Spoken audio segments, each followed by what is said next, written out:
ഇന്നേ ഇന്നലെ രാത്രിയില് ഇവിടുന്ന് രക്ഷപ്പെടാൻ നോക്കി. എന്നിട്ട് ഞങ്ങളൊക്കെ ഇവിടെ ഇല്ലേ, പിടിച്ചു മുറിക്കാത്തിട്ട് പൂട്ടി ഞാന്. നീ ഇവിടുന്ന് കടന്നളയാൻ ശ്രമിച്ചു അല്ലേ? നിന്നെ ഇവിടെ സാധിക്കുമോ? നമുക്ക് ഓടി. ഒരു കാര്യം നീ ഓർത്തോണം, നിന്റെ അനിയനുണ്ടല്ലോ ആ തെമ്മാടി ചെറുക്കൻ, അവൻ എന്റെ കയ്യിലാ.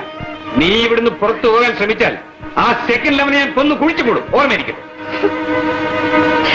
എന്താ ഒന്നും പറയാത്ത? നിനക്ക് പോണ ഇവിടുന്നല്ലേ? വേണ്ട, എന്റെ അനുജനൊന്നും ചെയ്യരുത്. ഞാൻ എങ്ങും പോകുന്നില്ല. ഞാൻ ഇവിടെ തന്നെ കഴിഞ്ഞോളാം. എങ്കിൽ നിനക്ക് തന്നെ നല്ലത്. ഈ പങ്കജാശി, മറ്റുള്ളവരൊക്കെ അവിടെ വിളിക്കില്ലാത്തിനെ.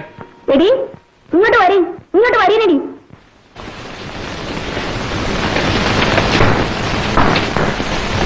എടി, നിങ്ങളിൽ ആർക്കെങ്കിലും ഇവിടുന്ന് ഒളിച്ചോടി പോണോ? എടി പോണോ? ഇവിടെ വരുന്നവരോട് മര്യാദയായിട്ട് പെരുമാറിയില്ല എന്ന് ഞാൻ അറിഞ്ഞാൽ നിന്റെയൊക്കെ എലി ഞാൻ ഒടിക്കാൻ പറഞ്ഞേക്കാം.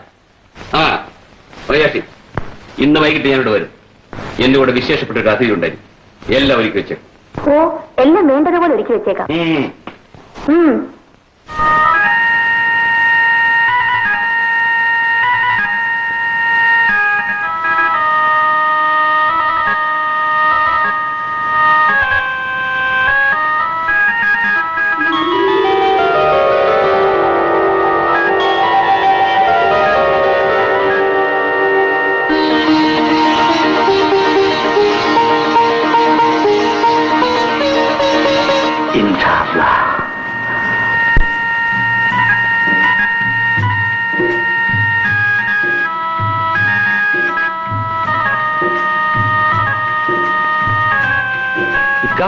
ഇന്ന് റിസൾട്ട് അറിയുന്ന ദിവസമാണ്. ഞാൻ പോയി നോക്കിയിട്ട് വരാം. വിജയ, നീ ഒന്നാമനായി പാസ്സായിട്ടുണ്ടാവും. അക്കാര്യത്തിൽ ഇക്കാലത്ത് സംശയമൊന്നുമില്ല. പോയി സന്തോഷത്തോടെ തിരിച്ചു വാ മോനെ. ശരി.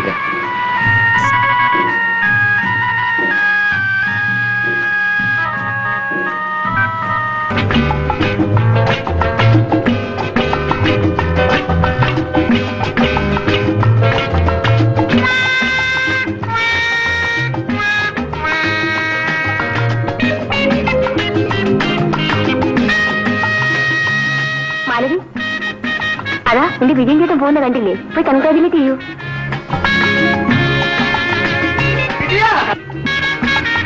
ഹലോ ഗോപി, റിസൾട്ട് നോക്കിയോ? ആ നോക്കി, പാസ്സായി. ഡിസ്റ്റിങ്ഷോടുകൂടി പാസ്സായി. കൺഗ്രാജുലേഷൻസ്. എടാ, നീ ഇത്ര ഗംഭീരമായിട്ട് പഠിക്കുമെന്ന് ഞാൻ അറിഞ്ഞിരുന്നില്ല. അയ്യോ, ഞാനല്ല. പിന്നെ നീ ഡിസ്റ്റിങ്ഷനോടുകൂടി പാസ്സായത് കൊണ്ടല്ലേ ഞാൻ കൺഗ്രാജുലേറ്റ് ചെയ്തത്. ഞാൻ തോറ്റു, ഡിസ്റ്റിങ്ഷനോടുകൂടി fail. Hello mister Vijayan. Hello Malavi, how do you do? ഞാൻ പ്രതീക്ഷിച്ച പോലെ തന്നെ നിങ്ങൾ ഡിസ്റ്റിങ്ഷനോട് കൂടി തന്നെ പാസ്സായല്ലോ. Thank you very much. No mention. അപ്പോ ഞാൻ പോട്ടെ വിജയൻ. മാലവി, ഞാനും വരുന്നു. വേണ്ട, കിട്ടിയ സൗകര്യങ്ങൾ വേണ്ട, ഞാനങ്ങ് പോവാം. മാലതിയും പാസ്സായല്ലോ. ഓ, ഞാൻ പാസ്സായാലും എന്താ വിശേഷം? Just pass. ഞാൻ വരട്ടെ, അല്പ തിരക്കുണ്ട്. അങ്ങനെയാണെങ്കിൽ എന്റെ കാറിൽ പോകാം. വിജയന്റെ വീട് വരെ ഞാനും വരാം. വേണ്ട, താങ്ക്സ്. ഞാൻ ബസ്സിൽ പോയിക്കോളാം. വരൂ, എന്റെ കാറിൽ ഡ്രോപ്പ് ചെയ്യാം. ഞാനും ആ വഴിക്ക് വരാം. വേണ്ട. Why? I don't like it. എനിക്കിത് ഇഷ്ടമല്ല. സോറി.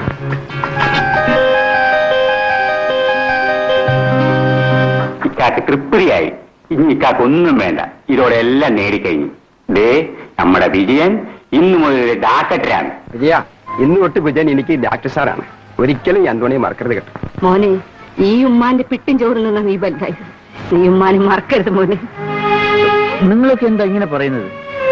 ഞാൻ വിജയനല്ലേ, നിങ്ങളുടെ വിജയൻ. നിങ്ങൾക്ക് കൂടെയല്ലേ എന്നെ വളർത്തിയത്, പഠിപ്പിച്ചത്, ഡോക്ടറാക്കിയത്. ഞാൻ നിങ്ങളെയൊക്കെ മറക്കും.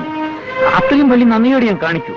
പഠിപ്പില് മാത്രമല്ല മോനെ, ജീവിതത്തിലും നീ എപ്പോഴും ഒന്നാമനായിരിക്കും. Good morning sir. Good morning. ഇത് എക്സ്പോർട്ട് ഇമ്പോർട്ട് ഇൻകം ആണ്. ഗുഡ്. ഇത് മുഹമ്മദ് അലി തന്നതാണ് sir. Very good. Vasu, sir. അടുത്ത ആഴ്ച സിംഗപ്പൂരിൽ നിന്ന് വരുന്ന കപ്പലിൽ 5 ലക്ഷം രൂപയുടെ ചരക്ക് കാണും. Sir. Be careful. Well, you may go now. Thank you sir.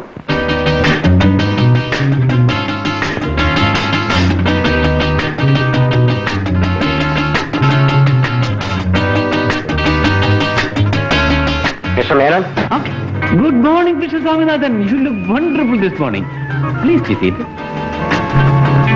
Mister Menon, നമ്മുടെ കാര്യങ്ങളൊക്കെ എത്രത്തോളമായി? അതറിയാനാണ് ഞാൻ വന്നത്. കെട്ടിടത്തിന്റെ പണികൾ പൂർത്തിയായില്ലല്ലോ. ജോലി നടന്നുകൊണ്ടിരിക്കുന്നു. പണി തീർന്ന ഉടനെ നമുക്ക് ഹോട്ടൽ ആരംഭിച്ചു കളയാം. ആ ബൈ ദ വേ, ഞാൻ ഒരു 50,000 രൂപ ചോദിച്ചെന്നല്ലോ, കൊണ്ടുവന്നിട്ടുണ്ടോ? ഇതുവരെ നിങ്ങൾ 5 ലക്ഷം രൂപ വാങ്ങിയിട്ടുണ്ട്. അതെ, ഇല്ലെന്ന് ഞാൻ പറഞ്ഞു വെച്ചു സ്വാമിനാഥൻ. പക്ഷേ ഈ തുക കൂടെ തന്നാൽ നമുക്ക് ഹോട്ടൽ ഉടനെ തുടങ്ങാൻ. അല്ല, ലാഭം കിട്ടാൻ പോകുന്നത് നിങ്ങൾക്കല്ലേ, പിന്നെ മാനേജ്മെന്റിന്റെ ഒരു ചെറിയ പ്രതിഫലം ഞാൻ എടുക്കുന്നു, അത്രയല്ലേ ഉള്ളൂ. കെട്ടിടത്തിന്റെ പണി കഴിയുന്നതിനകം പൂർത്തിയാക്കണം. ഹോട്ടൽ ഉടനെ ആരംഭിക്കണം. എന്താ മിസ്റ്റർ മേനൻ? ഓ ഷുവർ. ഇതാ നിങ്ങൾ ചോദിച്ച പണം. Thank you very much. Okay then. See U.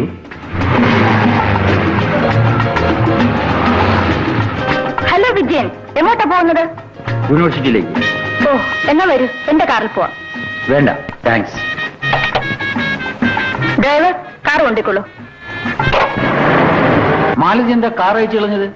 വിജയന്റെ കൂടെ വരാൻ. എന്റെ കൂടെ വരണ്ട, എനിക്കത് ഇഷ്ടമല്ല. എന്താ എത്ര ക്രൂലായി സംസാരിക്കുന്നത്? എനിക്കിഷ്ടമാണെങ്കിലോ? മാലതിക്കെല്ലാം തമാശയാണ്. എന്തിനാ യൂണിവേഴ്സിറ്റിയിലേക്ക് പോകുന്നത്? പ്രിൻസിപ്പലിന്റെ ഒരു ലെറ്റർ ഉണ്ടായിരുന്നു, നേരിൽ ചെന്ന് കാണണമെന്ന്. എന്നാൽ എന്തോ പ്രധാനപ്പെട്ട കാര്യമായിരിക്കും. ഞാനും കൂടെ വരാം, എനിക്കും അതറിയണം. മാലതി, എന്റെ കാര്യങ്ങളിൽ ഇത്ര താല്പര്യം കാണിക്കരുത്. അത് കാണുമ്പോൾ എനിക്ക് ഭയം തോന്നുന്നു. അതാണ് എന്റെ കൂടെ വരണ്ടെന്ന് ഞാൻ പറഞ്ഞത്. ഭയം തോന്നുന്നത് എന്തുകൊണ്ടാണെന്ന് പറഞ്ഞില്ലല്ലോ.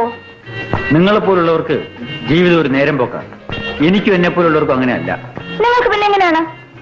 ഞാനിപ്പോ പറയുന്നില്ല, പറഞ്ഞാൽ നിനക്ക് മനസ്സിലാവില്ല.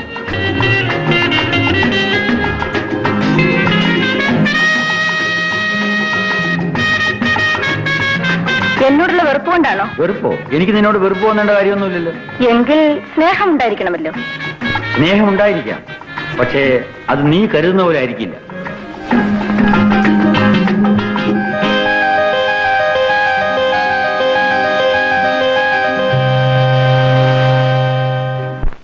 നമ്മുടെ സ്റ്റേറ്റിൽ നിന്ന് ഈ വർഷം പാസ്സായ സമർത്ഥരായിട്ടുള്ള ഡോക്ടർമാരെ തെരഞ്ഞെടുത്ത് അമേരിക്കയിലേക്ക് അയക്കാൻ തീരുമാനിച്ചിട്ടുണ്ട്. അതിലേക്കായി നിങ്ങളുടെ പേരും റെക്കമെൻഡ് ചെയ്തിട്ടുണ്ട്. അനിയൻ വിദേശത്ത് പോയി പഠിച്ച് മഹാനായി തിരിച്ചു വരണം. എന്റെ മോനെ, സർക്കാരിൽ നിന്ന് തിരിഞ്ഞെടുത്ത് അമേരിക്കയിലോട്ട് അയക്കാൻ മാത്രം അത്രയും വലിയൊരു യോഗ്യനായല്ലോ നീ. അത് മതി. മോനെ, നീ എവിടെ പോയാലും ഈ ബീവുമാനും മറക്കരുത്. മോന്റെ ജാത്ര എപ്പോഴാ മോനെ? ഞാൻ പോണില്ല ഉമ്മ. എന്നോട് ഇത്രയും സ്നേഹവും വാത്സല്യമുള്ള നിങ്ങളൊക്കെ ഉപേക്ഷിച്ച് ഞാൻ എന്തിനു വിദേശത്ത് പോണം? മോനെ, ഞാൻ പോയാൽ പലതും മറന്നു വരും. എന്റെ ലക്ഷ്യം തെറ്റും. എനിക്കിവിടെ ഒരു ആശുപത്രി പണിയാണ്.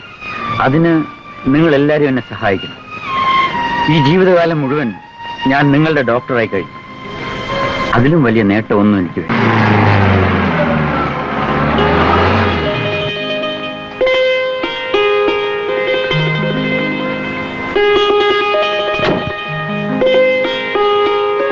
മിസ്റ്റർ വിജയനോട് എനിക്കൊരു കാര്യം ചോദിക്കാനുണ്ട്.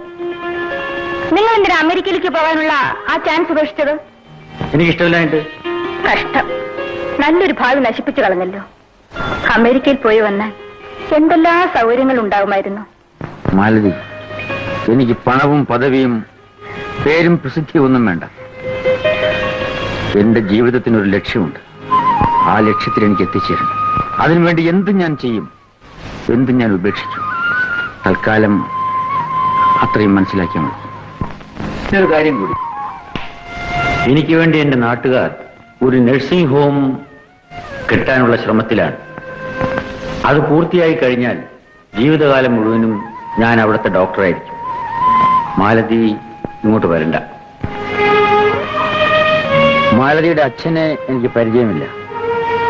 അദ്ദേഹം വലിയ പ്രതീക്ഷകളോടെ ആയിരിക്കും മാലതി ഒരു ഡോക്ടറാക്കി. അദ്ദേഹത്തെ നിരാശപ്പെടുത്തരുത്.